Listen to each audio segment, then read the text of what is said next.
सबसे पहली थ्योरम हम लोग सुपरपोजिशन थ्योरम, कौन सी? Superposition theorem.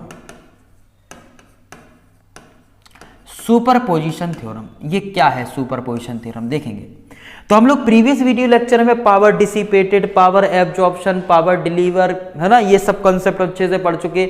Normal nodal analysis, current divider, voltage divider अच्छे से समझ चुके, है ना। हमें ये बेसिक आइडिया बहुत अच्छे से आना चाहिए। अगर आपने ये नहीं पढ़े वीडियोस, नोडल एनालिसिस कैसे लगाते हैं, मैश एनालिसिस कैसे लगाते हैं, करंट डिवाइडर कैसे लगता है, वोल्टेज डिवाइडर कैसे लगता है, अगर आपने ये नहीं पढ़ा है तो एक बार जाके पढ़ लीजिए, एक बार जरूर ध्यान से उसको पढ़ लीजिए, ताकि यहां पर आपको थ्योरम के क्वेश्चंस बहुत इजी लगने लगे और आसानी से आप समझ जाएं।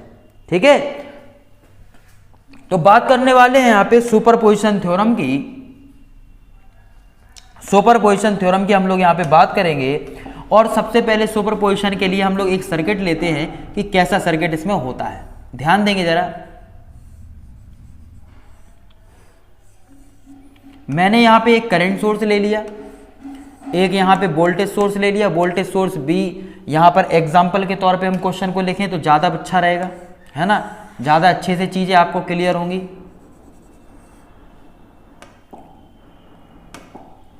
इसका नाम दे दिया कुछ भी 10 ओम, यहाँ पर ये 5 ओम, ये आपके पास 10 ओम, और ये अपने पास 2 एम्पियर, इतना दे दिया। ठीक है, और ये आपके पास कितना हो गया, ये हो गया हमारे पास 20 वोल्ट। ठीक है, इस टाइप से अपन को एक क्वेश्चन दिया गया और इस वाली ब्रांच में आपसे पूछ लिया गया कि बताइए इस वाली ब्रांच में आपसे पूछ लिया गया कि बताइए करंट क्या होगा। ठीक है, इस वाली ब्रांच में करंट क्या होगा। तो दोस्तों आगे क्लास लेने से पहले से मैं बता दूं आपको कि 20 मार्च को 11 बजे आपका एक स्कॉलरशिप टेस्ट होने वाला है। 100% स्कॉलरशिप आपको इसमें मिल जाएगी। क्वेट 2023 की जो तैयारी करने वाले स्टूडेंट है उन सभी के लिए टेस्ट है।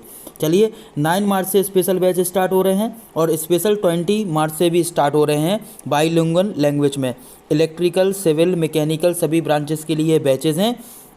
आप लोग झांसर 10 कोड का इस्तेमाल करके, दोस्तों सही सुना आपने, झांसर 10 कोड का इस्तेमाल करके इलेक्ट्रिकल हो, चाहे आपका ECE हो या फिर सिविल, मैकेनिकल, CSIT कोई भी ब्रांच हो, इन सभी के लिए स्पेशल बैच जो भी आप परचेस करेंगे, इनका सब्सक्रिप्शन जो भी लेंगे उसमें आपको 10 to 15% तक का डिस्काउंट डेफिनेटली मिल जाएगा। आसानी से घर पे बैठ के तैयार करिए।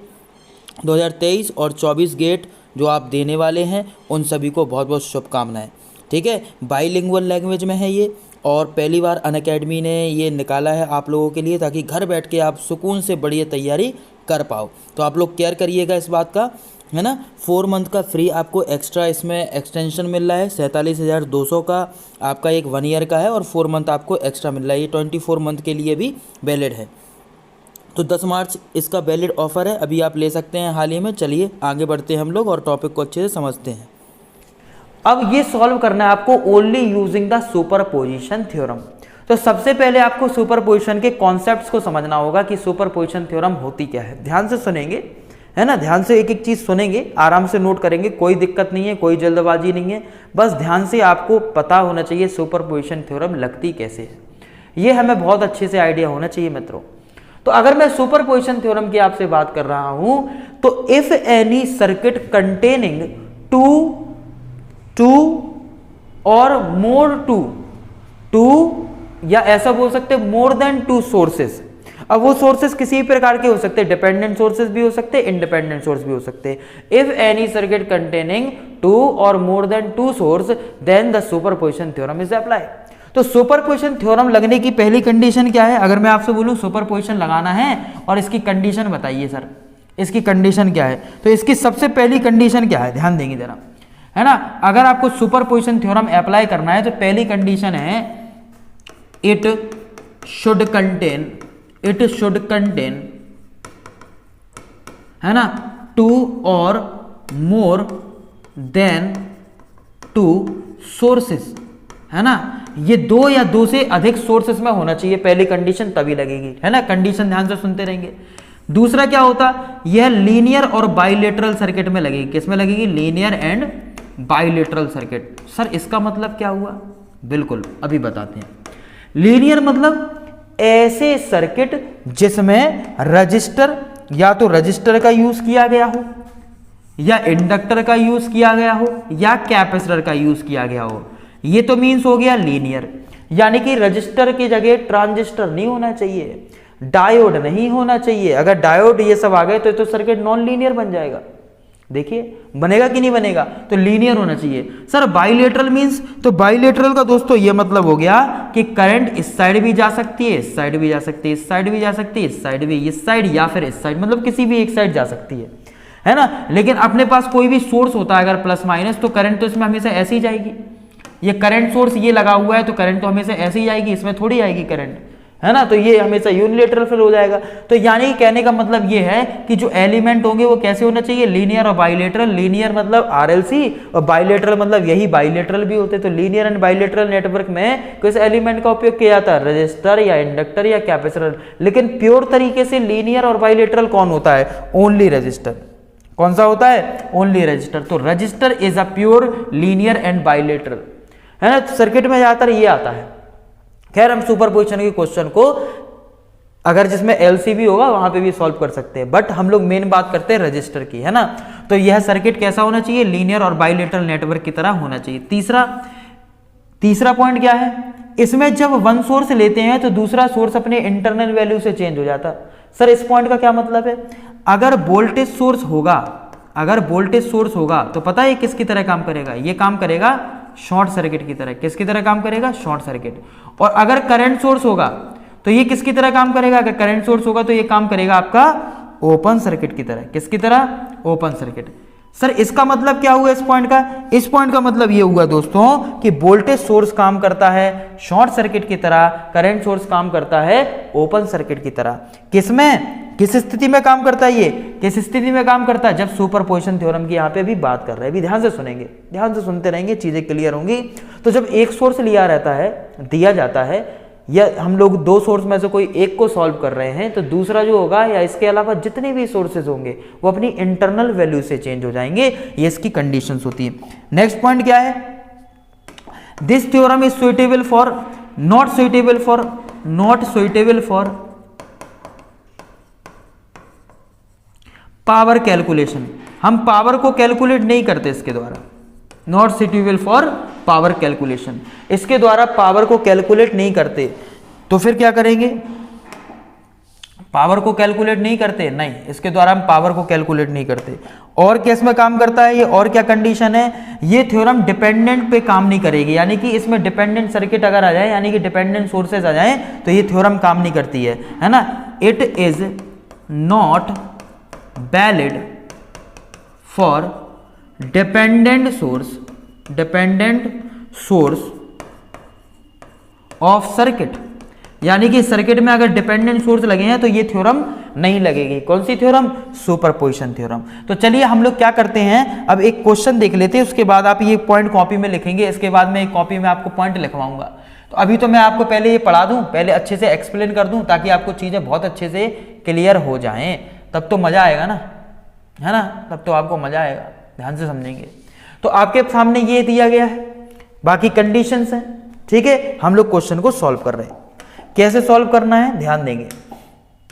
हमने बोला if any circuit containing two और more than two sources then this superposition theorem can be applied. तो तरीका क्या है, देखिए दोस्तों, जितने सोर्स होंगे उतने हम इसमें केस बना लेंगे। क्या करेंगे, जितने सोर्स होंगे उतने केस बना लेंगे। तो आपने देखा दो सोर्स हैं सर, कितने सोर्स हैं, दो सोर्स। तो एक वोल्टेज सोर्स है, एक करंट सोर्स है। तो यहां पर सबसे पहले हम लोग बात कर रहे हैं किसकी, केस फर्स्ट।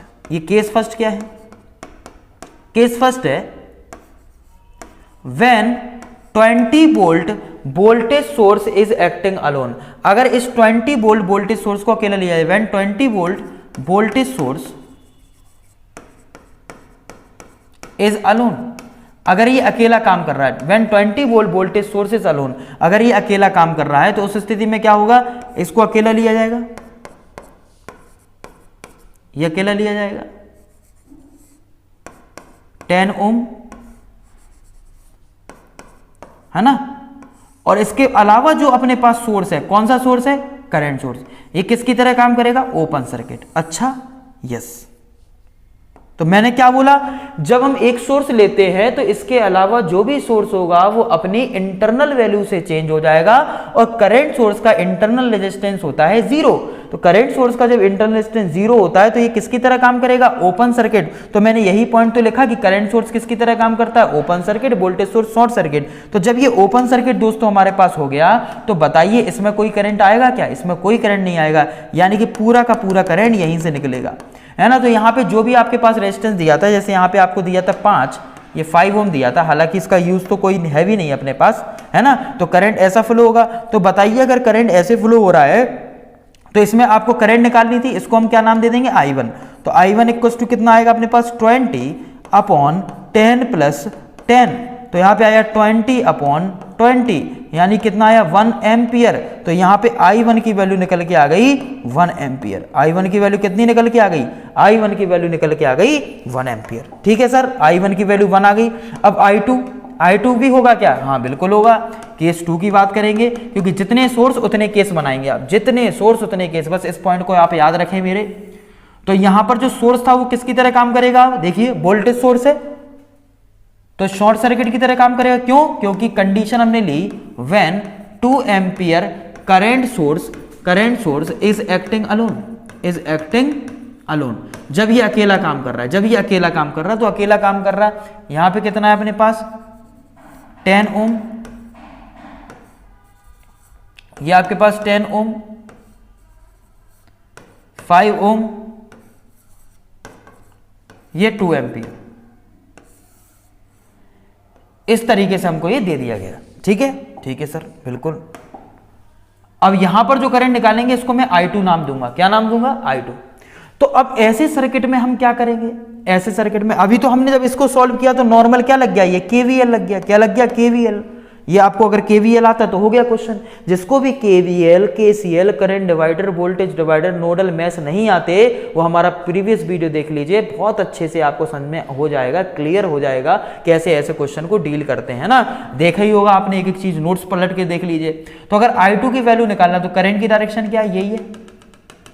तो हम लोग क्या लगा देंगे, current divider, using current divider. Current को हम क्या कर देंगे, डिवाइड कर देंगे, current divider, using current divider.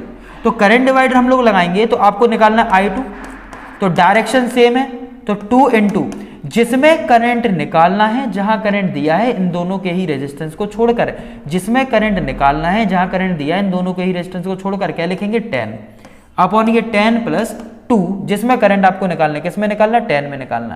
तो यहाँ पे 10 + 10 इसी में निकालना था।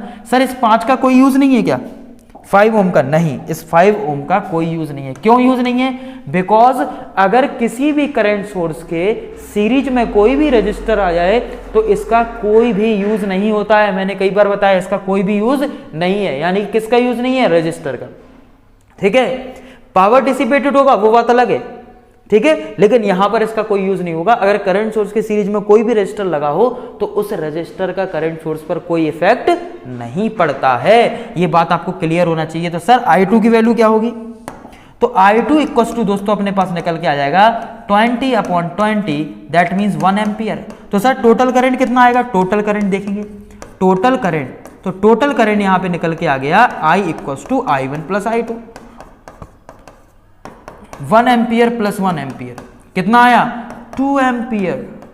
This is your answer, this is your answer, 2 ampere answer आ गया। सर इसको हम डायरेक्टली भी तो कर सकते थे, नोडल लेके V निकाल देते और V/10 करते, आई आ जाता। हाँ कर सकते थे, बिल्कुल कर सकते थे, लेकिन हम लोग बात कर रहे हैं ना अभी सुपरपोजिशन थ्योरम की, तो हम लोग क्वेश्चन को सुपरपोजिशन थ्योरम के द्वारा सॉल्व कर रहे हैं।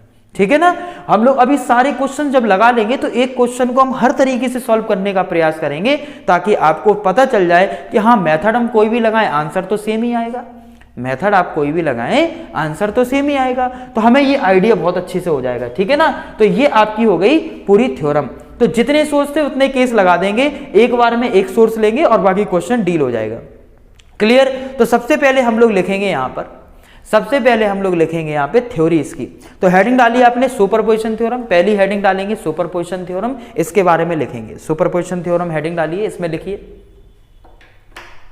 In any linear and bilateral network, in any linear and bilateral network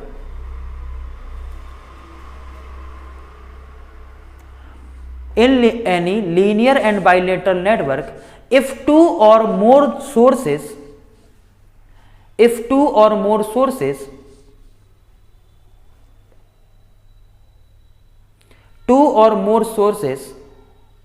are in any circuit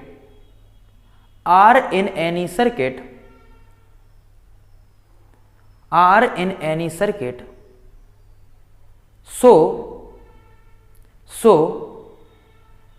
one source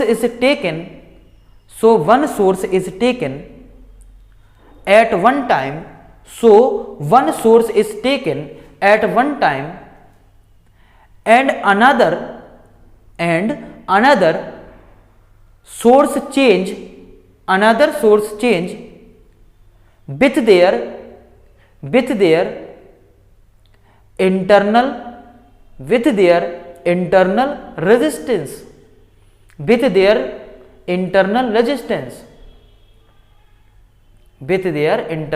resistance ठीक है, विद देयर इंटरनल रेजिस्टेंस। तो जितने भी सोर्सेस में आएंगे, है ना, जितने भी सोर्सेस आएंगे तो एक सोर्स लेंगे तो बाकी के सोर्स जो होंगे अपने इंटरनल रेजिस्टेंस से चेंज हो जाएंगे। Full stop.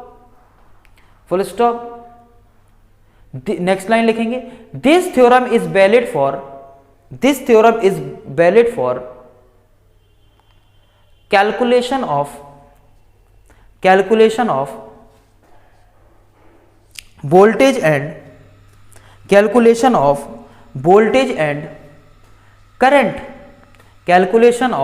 voltage and current, next point, this theorem is suitable for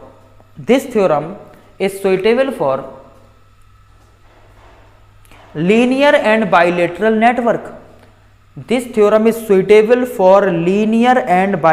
network, अभी ये पॉइंट लिखवाए साइड में मैंने आपको। This theorem is suitable for linear and bilateral network.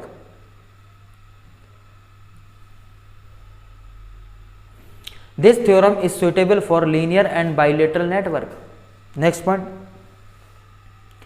This theorem is not used for power calculation. This theorem is not used for power calculation. This theorem is not used for power calculation. This theorem is not used for power calculation. Clear? Next point लिखेंगे, this theorem is only valid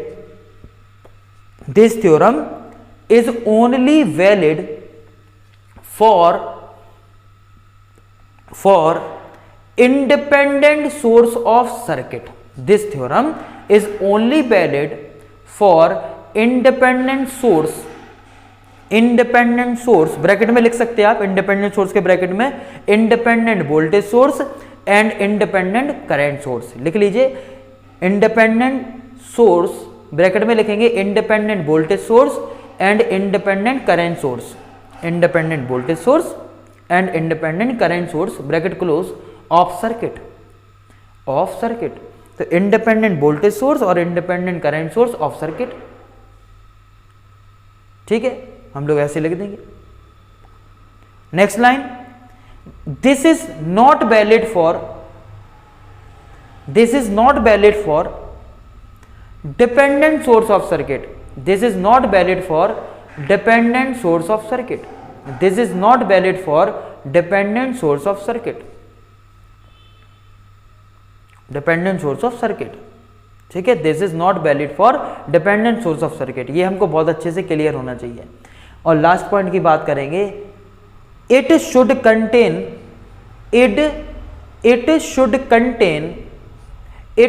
contain या इसका जो भी electrical circuit होगा, it should contain minimum 2 voltage और current source, minimum 2 voltage और current source,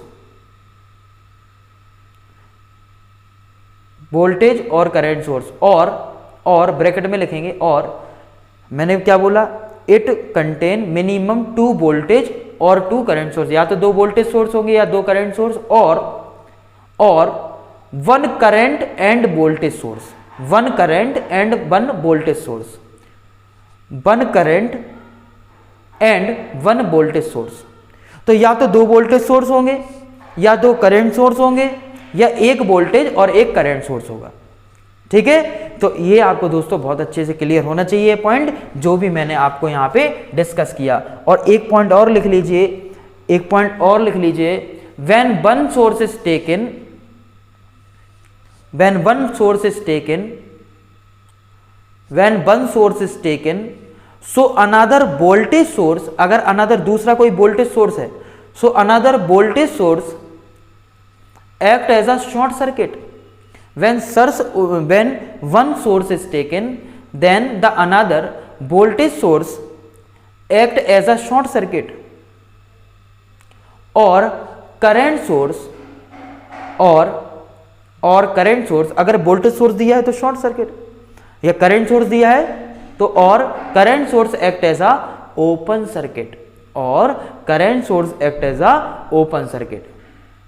तो I hope आपको ये समझ में आई होगी ये कंडीशन जितनी भी मैंने बताई। ठीक है, तो सबसे पहला हम क्वेश्चन यहाँ पे लिखेंगे, आप अपनी कॉपी में नोट कर लेंगे सभी लोग इस क्वेश्चन को।